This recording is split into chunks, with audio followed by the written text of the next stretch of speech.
The day my wife left me, she took the good car and left me the old one. She said I would die a small man in a small life. 23 days later, I signed my name on a document worth $3 billion. I made sure she was in the room when I did. Some men are loudest in their silence. I had been silent for 30 years. I want to tell you what her face did when the number was read aloud. But first you should know why I stayed quiet so long, and why the boy she left me for went pale before I even spoke. Here's the promise.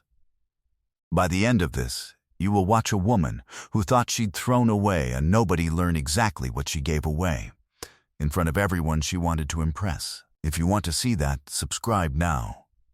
And tell me in the comments where you're watching from tonight. I read every one. Now, let me start where it really started.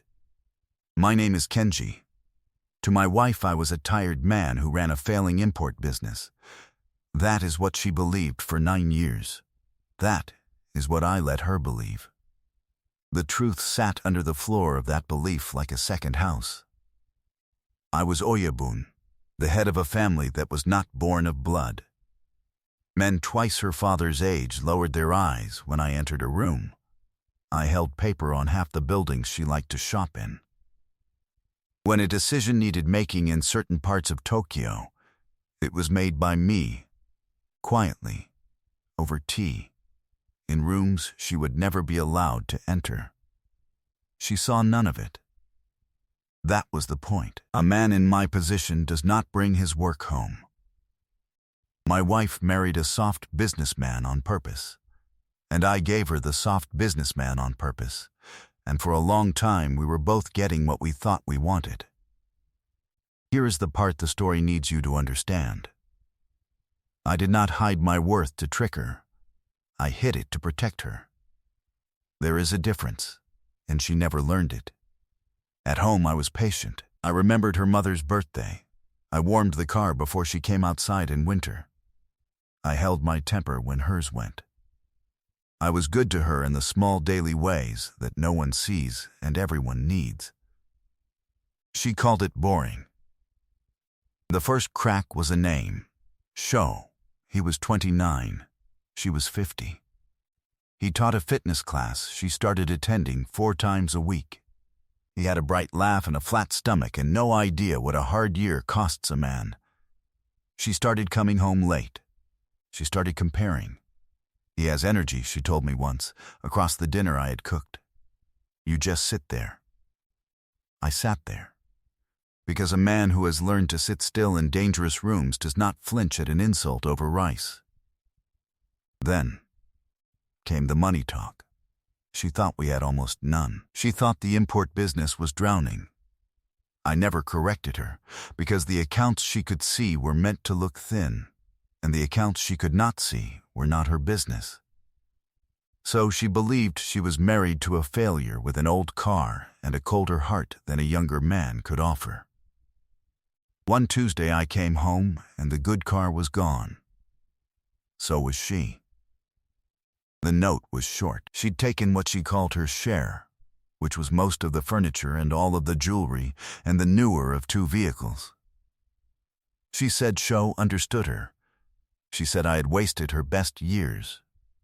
She said, and this is the line I kept, that she was tired of being married to a man who would never be anything. I read it twice. Then I folded it and put it in my breast pocket, over the ink she had never once seen on my skin, and I made myself a cup of tea. I did not chase her. In my world, you never let the other side see you move. What she did not know, driving away in my good car, was that a deal I had built for 6 years was about to close. 6 years of quiet work, $3 billion, resolving in a single signature. She left the exact month it ripened. She would have been a very rich man's wife in 30 days. She could not wait 30 days. The days after she left were the quietest of my life, and the strangest gift came inside them. There was a small tea house I had gone to for years. Old wood, 6 seats, A garden the size of a bath. The woman who ran it was named Aiko. She was near my age. She had a soft, unhurried way of moving, and she made tea like it was the only thing that mattered in the world, which for the length of a cup, it was. Aiko did not know who I was either. To her, I was a quiet man who came in tired and left calmer. But there was one difference, and it turned out to be the whole difference. She was kind to the nobody she thought I was. My wife was cruel to the same nobody. Same man. Two women. One saw a person worth warmth. One saw a bill she was done paying. The week my wife left, Aiko noticed I looked worse than usual. She didn't pry.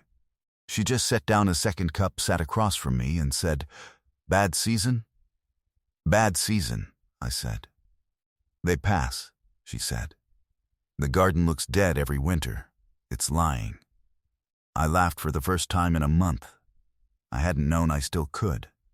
I started staying longer.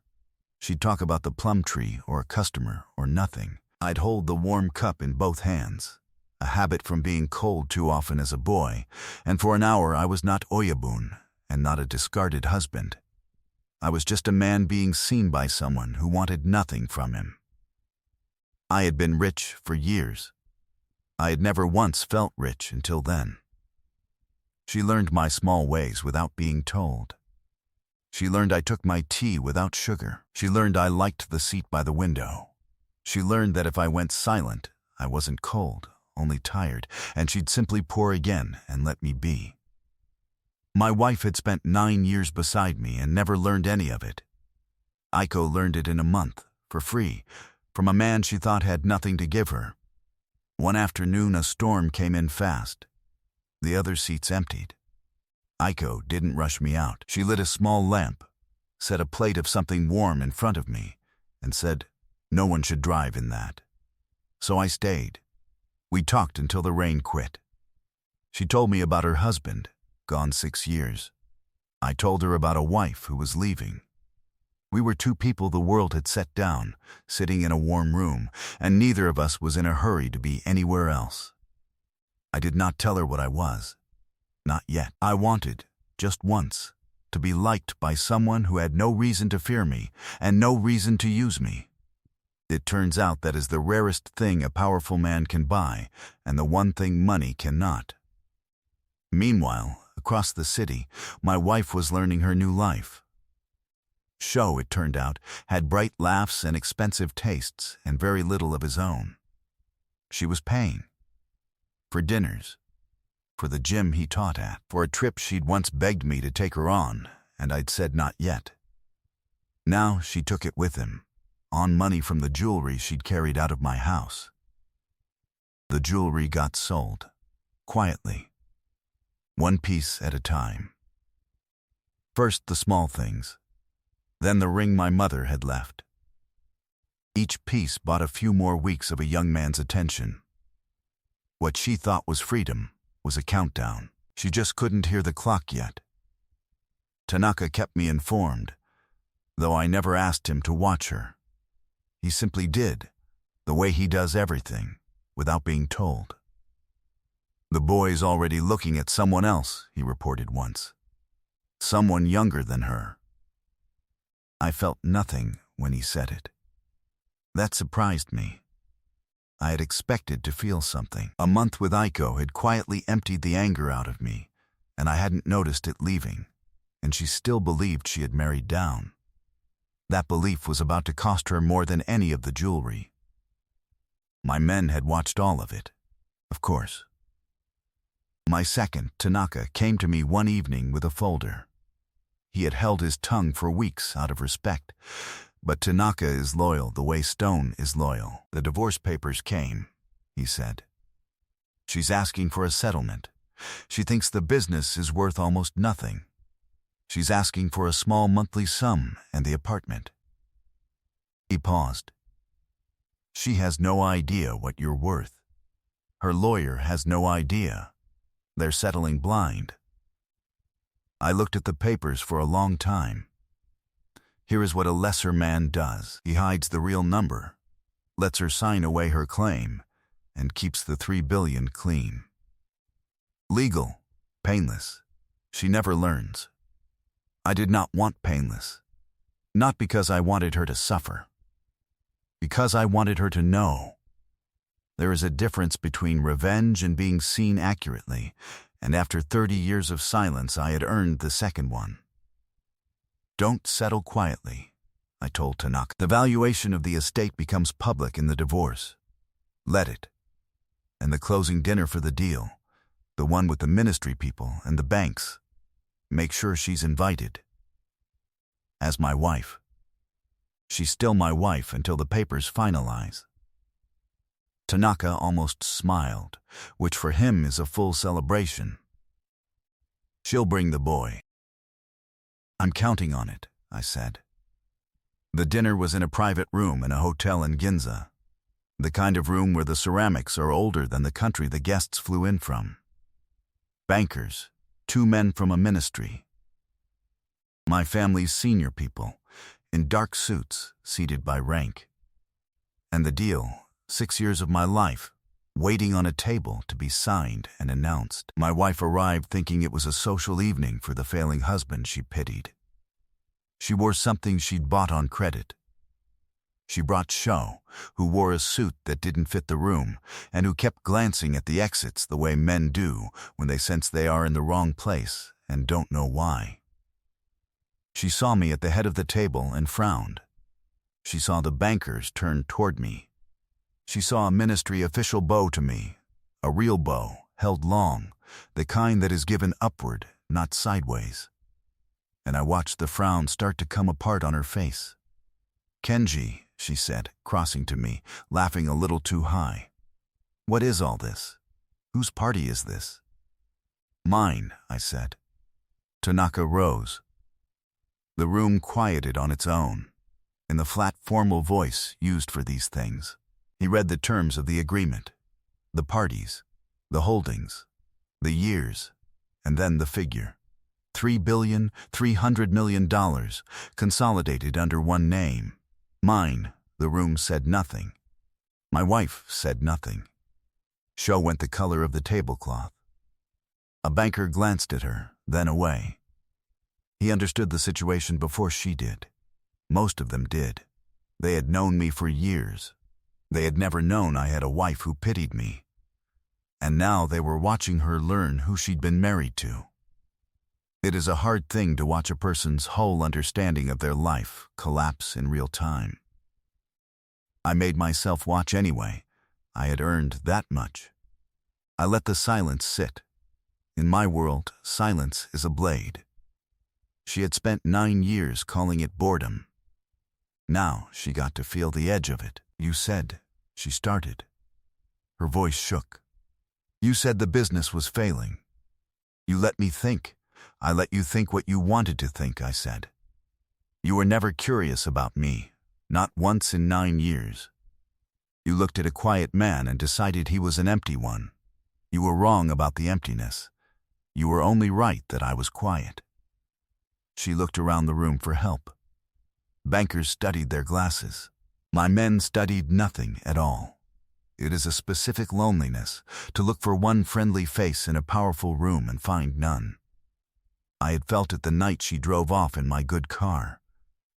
Now she felt it back, and I did not enjoy it as much as I thought I would. The settlement, she whispered. My lawyer said. Your lawyer settled against a valuation of almost nothing, I said. You signed away your claim on an estate you never bothered to see. That paper is finished. You wanted a small monthly sum and the apartment. You'll have exactly that.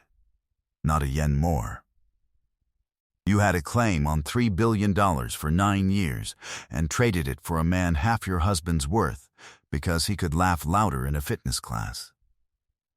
Sho stood up like he might leave. 2 of my men looked at him. He sat back down. I'm not going to hurt either of you, I said, because I saw the fear and I am not that kind of man anymore, whatever I once was. You're not worth the trouble. You'll just live smaller than you could have. That's all. That's the whole punishment. Knowing, my wife started to cry. Not soft crying, the kind that comes when a person finally sees the size of their own mistake and there is nothing to be done about it. She counted her losses out loud, right there, the way I once folded her note into my pocket in silence. No one helped her. She left before the food came. I signed the deal. The room bowed. $3.3 billion, 30 years in the making, closed on a Tuesday. The last part is small, and it's the only part I still think about. The next morning I did not go to a boardroom. I went to a tea house with old wood and 6 seats and a garden the size of a bath. Aiko set down 2 cups without being asked and sat across from me. "Better season?" she said. "Better," I said. And I meant it in a way that had nothing to do with $3 billion. I never told her the number. I told her the rest, slowly, over many mornings. The men who bow. The life under the floor. She listened the way she made tea, like it was the only thing that mattered. When I finished, she was quiet a while. Then she poured again. "You could have bought anything," she said, "for 30 years. "I could," I said. "And you kept coming here for a cup of tea." "I kept coming here," I said, "for the one person who was kind to the man she thought had nothing." That is the thing my wife never understood, and it cost her everything.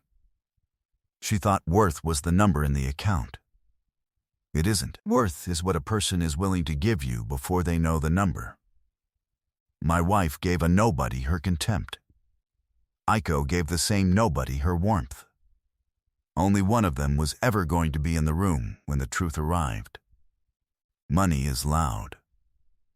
But it only tells you what a man has. It never tells you who was kind to him when he had nothing, and that, in the end, is the only number that ever mattered. Never let a quiet man convince you he's an empty one. If that hit you, tell me the moment you knew she'd lost it all. Was it the bow, the number, or the boy going white? Put it in the comments. Share this with anyone who's ever been called worthless by the person who should have known them best. And if you want the story of how a boy with nothing built a family under the floor of an entire city, the 6 years, the deal, and the night it almost fell apart, vote for part 2 below, and I'll tell you everything.